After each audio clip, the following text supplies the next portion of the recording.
Good morning, everybody. Welcome to Grade 9 IB Buddy Mathematics. And today we're going to show you some tips and tricks on what you can do on your mini IA and how to further improve your IA. And so we have a student who got 98.5% on his mini IA. So we're going to be talking about what he did good, what were some weaknesses, and what generally you can do to improve your math mini IA for grade 9. So first, let's start off with the title. So it says modeling the impact of sleep on one's math score. So first, we already see the term modeling. So it immediately signals mathematics, not just statistics dumping.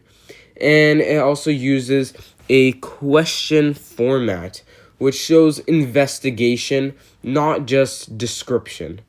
And we also see narrow variable pair, which is sleep hours versus math score.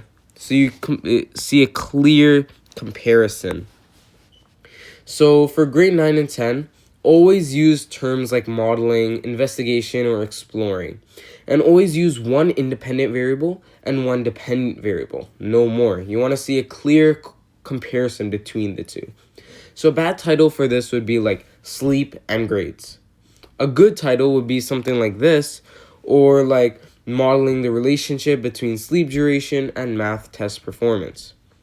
Also, make sure you always have great formatting on your mini IA. Always double check on your formatting. It's pretty easy marks. You have this, you have the nice headers, you have a good intro page with all the necessary stuff. It's very nice. Now let's go on to introduction. So we see lack of sleep can significantly reduce learning ability by 40%. And we also see, however, many students, including myself, sacrifice sleep for assessment preparation, believing that additional study time and recall outweigh the benefits. So this is gold because it does three things perfectly. It first, in order by the way, it first addresses scientific authority. So here, the National Institutes of Health. It addresses that science says that lack of sleep can significantly reduce learning ability by 40%, by up to 40%. But you have your own personal contradiction that, however, many students, including myself, sleep for assessment preparation, believing additional study time and recall outweigh the benefits. So this promotes mathematical motivation because IB loves conflict. If for example, science says X, my experience shows Y, so let's let math decide. So always base your question, your mini IA or IA question, on something that science says something else about, but you have your own personal experience, and that experience contradicts what science says, because that creates a very strong relevance to why you're creating that mini IA, why you're creating this IA, and just a very strong research question as well, because you're explicitly justifying why math is needed, because science is saying something else, you're saying something else. Come on, we need math to decide. So always structure your intro around what experts say, what you observe, and why that contradiction demands mathematical analysis. All right. So now we see a clear research question and hypothesis. So we see that, does sleep deprivation before a test truly impacts performance, particularly in mathematics, or does it help one's performance due to the increased study time? So it shows a clear research question, and you're using neutral phrasing, so you're not promoting any bias, you're not forcing an answer, it's neutral. And this is also testable with data and connected directly to your variables, which in this case is the sleep duration and the math score. So Also, the hypothesis is bold but justified. We see my hypothesis is the fact that lack of sufficient sleep before an assessment does not result in a lower math grade, but rather boosts it because it avoids oversleeping. Additionally, a full sleep cycle that includes stages of light sleep, deep sleep, and REM sleep lasts for a span of 90 minutes. Completing 4 full sleep cycles can be sufficient for some students to feel well rested and perform well academically instead of oversleeping, which can cause focus issues. So this is justified and bold because here the usual answer, the safe answer would be lack of sleep equals lower math score. But here you're taking a risk by saying actually lack of sleep does not result in a lower math grade. And you actually justify it with good proof. And so IB rewards defensible risk, not just safe answers, right? So don't think, I think more sleep is better, right? I predict this because of this, even though common beliefs suggest this. That contrast is great. So now sampling and data collection. Let's go into that. We see here the sentence, there is no convenient sampling because the participants were not selected based on prior relationships or proximity, and anyone in the group chat, regardless of their grade or class, had an equal opportunity to participate. And this eliminates any bias that could result from selecting students who are easily accessible or familiar to me. So here, most students will just say, I used a survey to do this. But here, this student identified sampling bias and explained why it's minimized. So why are you reducing this sampling bias? That, I'm only gonna select people who have a high sleep duration but also have high math scores. You're not just selecting a group of people who fit your data, who fit your question perfectly. You're removing that sampling bias and identifying it and explaining why you're reducing it, and then explaining why that improves your reliability of data. So this is examiner language, reducing the likelihood of bias, more accurate generalized conclusions. This is examiner language. So always answer silently. Who did I sample? Why is that fair? And what bias still exists? That is what you should do for your sampling and data collection. Obviously with all your data collection and sampling, stuff like that. But here, these are just some tips and tricks to add to your IA to strengthen it, right? So now let's hop on to methodology. So here we see I will categorize my raw data into 2 groups for my box plots as seen as figure 2. And we see this will help in comparing the relationship between sleep and math performance more clearly, as the quartiles in each plot can help me compare them, as the split central tendencies provides a more clear comparison. So here, this is great because you don't just use box plots. You explain why you're using them. Quartiles, they compare spread, IQR, consistency, scatter plots, correlation, regression, strength, and direction. This line is especially very strong. So I will isolate/manipulate the sleep hours variable. So this is experimental thinking and not just descriptive stats, right? So never introduce a graph without answering, what does this graph reveal that the previous one cannot? So you're identifying limitations, right? So you're saying, okay, this collection of data, if I do this, for example, quartiles, what is the limitation of that? And if that's a limitation, what other data collections thing can I use, or data organization thing can I use to expand that limitation, so then that limitation is essentially minimized. So now we're going on to the calculations, as you can see here. So the calculations obviously have to be correct, clearly labeled, as you can see, very, very clear, and directly tied to interpretation. But what pushes this high is the definition and the use together of for example, we see here median, a form of central tendency that depicts the middle value of a data set and divides the data into two equal halves.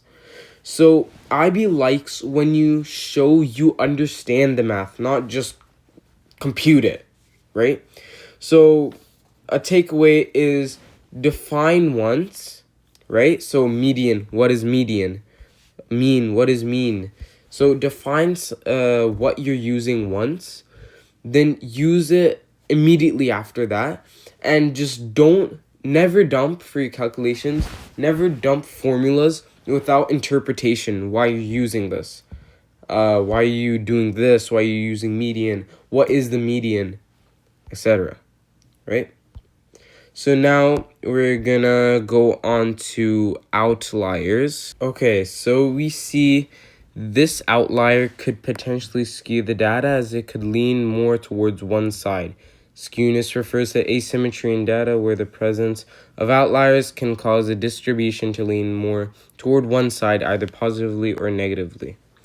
So this whole outlier section, it identifies the outlier mathematically with this sentence, and explains its effect on skewness and justifies why you're removing this here. Therefore, I will not include this.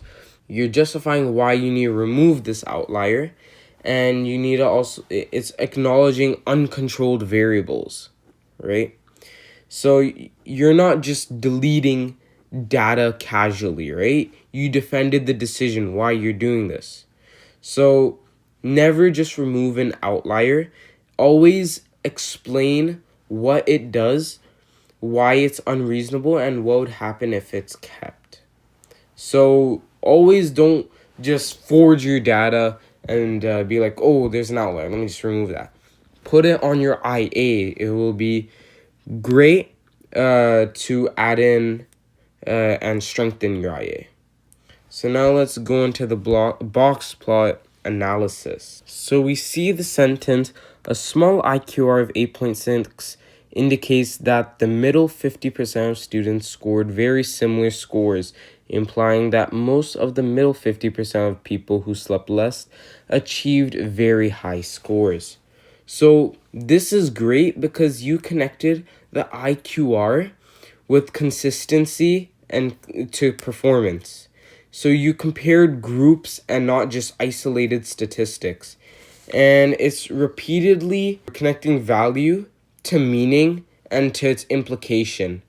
So that's great, like high level thinking.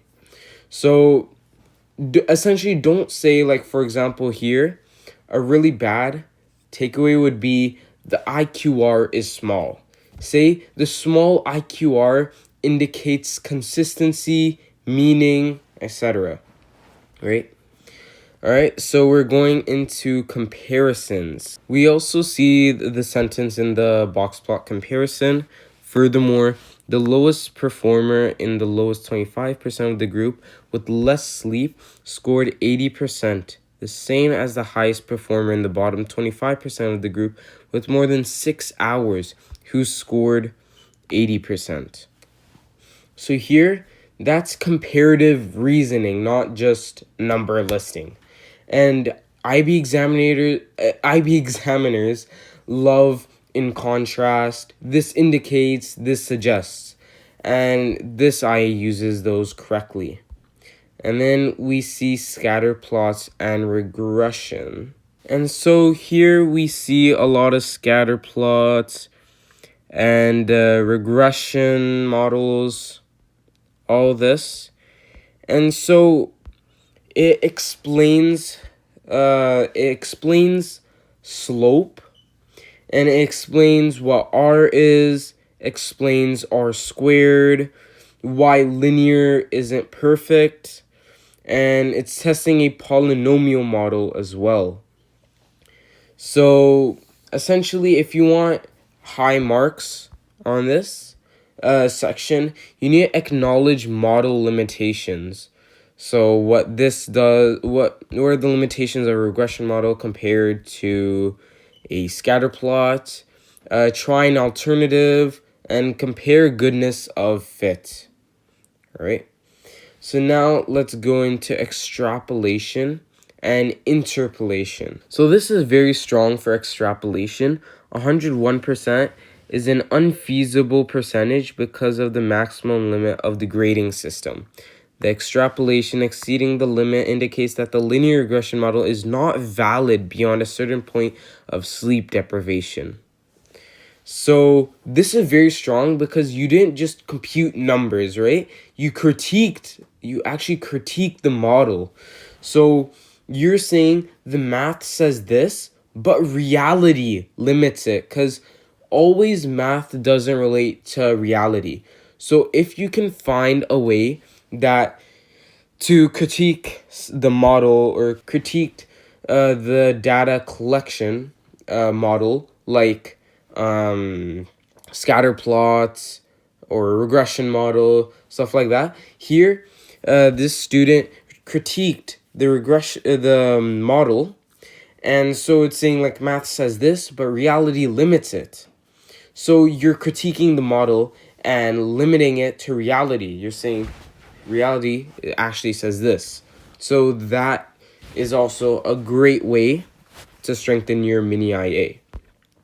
And so let's go into the conclusion. So here in the conclusion, you're not supposed to, and the student doesn't just restate results. He isn't restating anything from anywhere.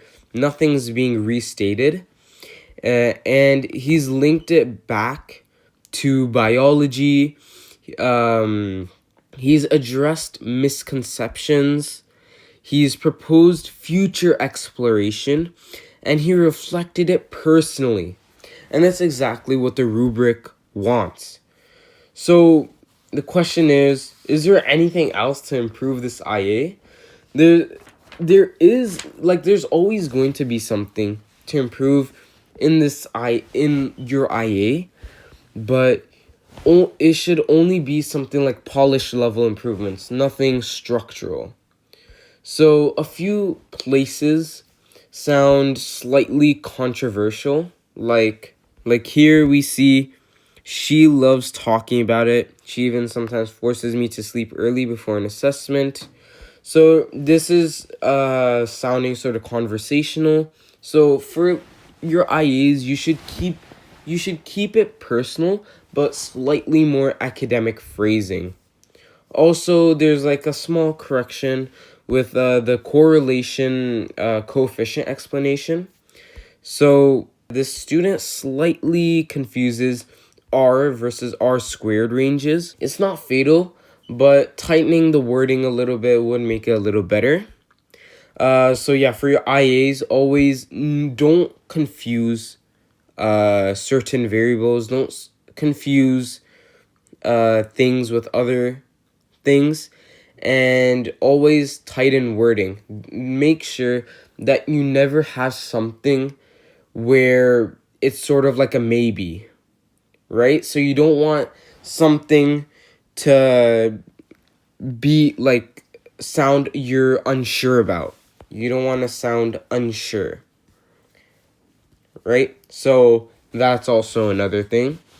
And so in this IA, we see an over assertion risk. I can't find it, but I have listed it. Phrases like sleeping less benefits math test scores. IB prefers suggests or indicates or within this data set. Again, it's minor corrections. There's nothing structural, but always just, mathematical words, always related back to math, and always tight in wording. You don't want something to sound like you're unsure about it, right? So these are just some tips and tricks you can implement your IA, mini IA for grade 9 math. And you can maybe use it for grade 10, grade 11, grade 12. These are just tips and tricks. And I'll see you tomorrow.